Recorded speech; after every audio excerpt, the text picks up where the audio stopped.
The Lebanese pro-Hezbollah TV channel Al-Manar broadcast shots of scuffles between police and protesters in Tel Aviv today. Take a look.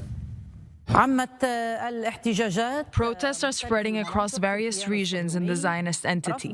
This is part of the resistance to changes in the legal system in what is called National Paralysis Day. During the demonstrations, roads were blocked and clashes erupted between occupation forces and settlers.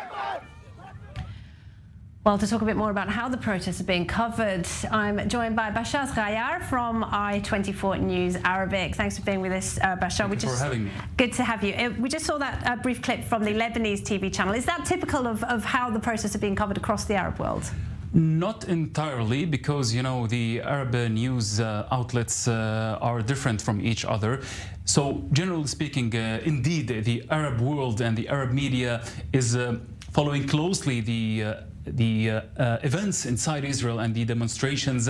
Arab news channels, social media, newspapers, radio are talking about it from the morning. And since we started talking about the Lebanese and Al-Manar channel, which is related to Hezbollah, maybe we can go through, quickly go through some of the Arab news outlets, starting from the Lebanese one. For example, I have here the Al-Akhbar newspaper, which is Lebanese, close to Hezbollah. And take a look at the headlines here. They are saying that the right is activating its coup and Israel is going through its toughest day. I have another headline here. For example, Biden is slamming his beloved or his girlfriend, i.e. Israel. Right. And they are quoting the Israeli politicians who are saying that there is no chance that Israel survive without its support from the United States. Now, speaking about Lebanon and Hezbollah, it's interesting to highlight how they are really interested in the effects of these demonstrations and the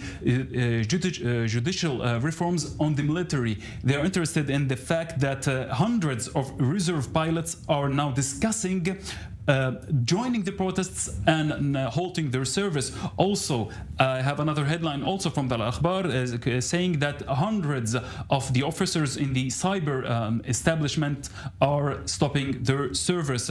And we can also jump to Al-Mayadeen, which is the station that is also close to Syria, Iran, Hezbollah, and its Twitter here, for example.